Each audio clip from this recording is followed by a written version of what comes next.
All right, friends, it's been a little while since we had a video, and I thought I'd give my first shot at a little bit of a teaching video. I was mowing the other day, and I was thinking about what video we needed to do. And I thought about, first things first, you have to know what pole to buy. And I've seen a lot of people tell me, well, I don't know what to do. I don't know what to buy. I don't even know where to start. And that's where I would say is this is a pretty good start. Doesn't have to be this one exactly, but this right here is called a spin cast reel. And the next step up would be a spinning reel. And the very, kind of once you get going at it a little while, then you got a bait caster reel. And this button, or this one here, it just has a push button to release. And then to relock, once you cast it to where you want to go, then you just lock it that way. It's got a drag selector here. And then you can, if you want the fish to not be able to pull line out, then you tighten it up. And if you want the fish, lighter fish, you want them to be able to pull it and not break your line, then you go left towards the minus. Once you've done this for a little while, you can graduate to this one here, and that's the spinning reel. And this one here, to cast it, you stretch your line out here and you put it under your finger. You pinch your line against your rod or in your finger, and you flip the bail over and you cast it. Then when you're done, when your lure has landed or your bait has landed, then you flip this guy over.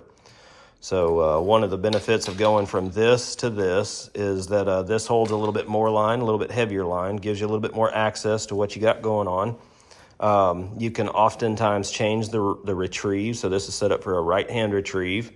And if you spin this off, you can move this over there, and then you can have a left-hand retrieve. Where this is pretty much this one's set. It's a right-hand retrieve. There's no swapping it. It is what it is. This is a great starter. This is typically this is what I started all the kids on. It's a little harder to get going at first, but I feel like it gives you a little bit better handle of what you got going on. And then when you graduate, you can graduate up to a bait caster, and this one has a whole lot of different connections, or a whole lot of different controls. So here, same idea as the other, you push down on the thumb. Same idea as the spin cast reel, you push the button to release, and you have to thumb it to slow it down. You have to set friction brakes so that you don't overrun the spool, and here's your drag setting over here so you can tighten and loosen, so if you want the fish to be able to pull drag or not. So I hope that helps. A little idea that I had while I was fishing the other day is how it's kind of interesting to me how in just about everything it seems that there are kind of stages that one goes through. This is kind of a good first step. This is an obvious logical next step, and some people never progress past this step. Some people never progress past this step. But this is kind of where you can throw lighter, you can throw further, you can throw more pinpoint accuracy with this than you can with this. You can flip, and you can do all the different things with this reel and this rod. With that said, it's kind of like, in my mind, it's kind of like Christianity. When you first get started, you pray the prayer at church, or, you get curious, whatever, and you want to get started. This is a great way to get started, So, hey, I believe that Jesus Christ died on the cross for my sins. Bingo. Well, then we've been doing it a little while. We've been a believer for an amount of time.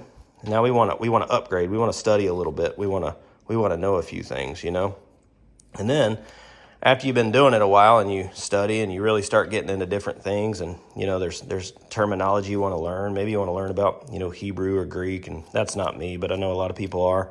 Maybe they then progress to this. So it's kind of the same idea, and I just thought how it's kind of a neat natural progression as you go through these things to just get started. And the funny thing of it is when you're sitting here and you're looking at this guy, when you're brand new in the faith, to look forward all the way to this seems a little crazy and a little hard to figure.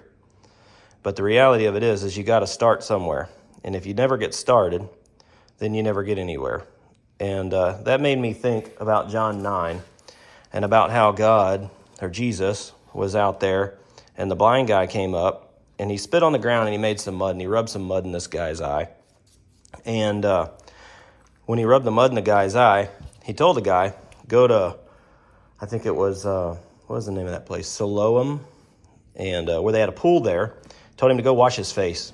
So he left the blind guy to go not wander. Obviously the blind guy he had friends that led him. I don't really know, but kind of like whenever you get started, maybe you don't really know which way to go, so you got to start heading out, and that's what this guy did. This guy trusted, and he headed out, and he went and washed his face, and then all of a sudden he could see, and then he told all his friends about it.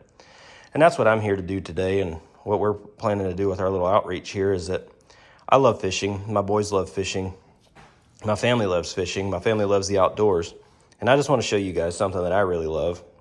And the other side of that is that once you've had a taste of salvation and you move a little further and a little further, you just get to the point where once you get here, you just can't not tell somebody about it. You have to share it.